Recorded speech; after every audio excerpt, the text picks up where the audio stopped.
أعوذ بالله من الشيطان الرجيم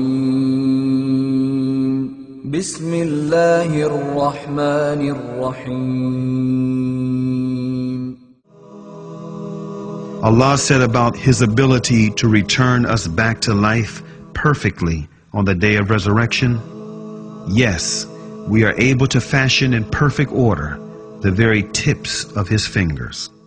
1400 years ago, some people wondered why God chose to mention the fingertips instead of mentioning something more complicated like the kidney or the eye. Today, science proved that this part of the body is one of the most complicated parts because it is carrying a unique fingerprint. Go back 1400 years ago and ask anyone, how could you distinguish between one person and the other? To point out to the individuality of each person in the day of judgment. It is logical to speak about the features, the face, like I used to say, a birthmark like Gorbachev's, something that make the individual unique and distinct from others. Why is it that out of all the apparent features of the human being, the Quran chose, in the context of specifying the individuality of each person in the day of judgment, the fingertip? It's common knowledge.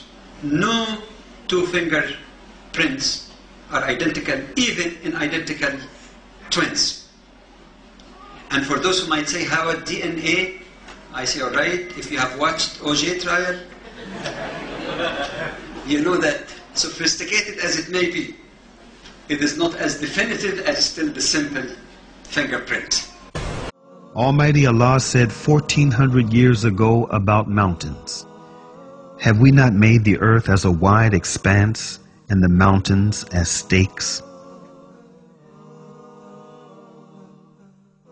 The famous geologist Sir George Airy discovered that what we see on top of the earth, perceiving them as mountains, are just the tops of the mountains, while most of their masses are embedded underground, exactly like a stake that is used to anchor a tent in the ground.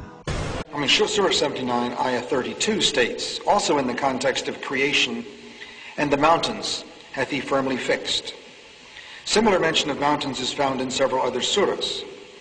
It is permissible to interpret this to imply that mountains are rooted and that modern geophysics has established deep crustal roots for the axial parts of mountain systems at converging plate boundaries. We need research into the history of early Middle Eastern oral traditions to know whether, in fact, such historical events have been reported. If there is no such record, it strengthens the belief that God transmitted through Muhammad bits of his knowledge that we have only discovered for ourselves in recent time. Allah God Almighty said in the Quran, "It is He who created the night and the day, and the sun and the moon. They swim along, each in an orbit." The orbital movement of the two celestial bodies is confirmed by the data of modern science, and it is inconceivable that a man living in the 7th century AD, however knowledgeable he might have been in his day, could have imagined them.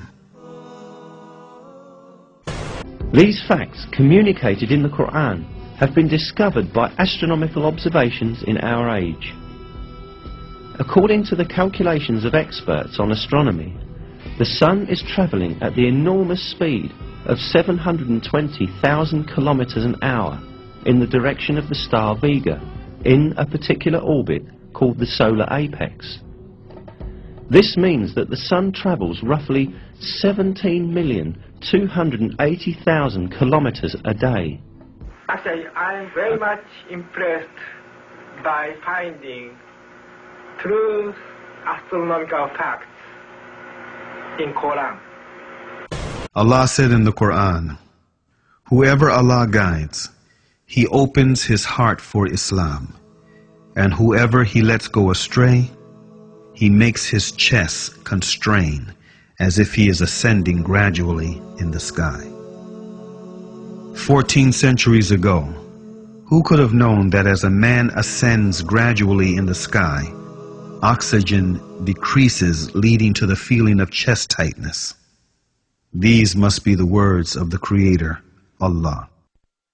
وَإِن كُنتُمْ فِي رَيْبٍ مِّمَّا نَزَّلْنَا عَلَى عَبْدِنَا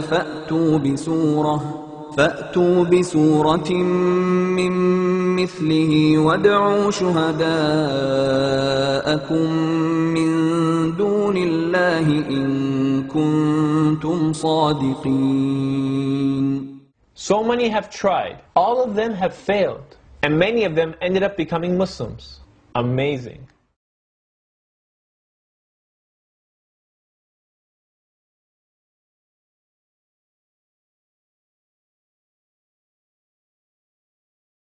After examining the Holy Scriptures in the light of modern science, Dr. Maurice Bucaille, a famous French scientist, mentioned the following statement in his book, The Bible, the Quran, and Science. I could not find a single error in the Quran. I had to stop and ask myself, if a man was the author of the Quran, how could he have written facts in the 7th century that today are shown to be in keeping with modern scientific knowledge?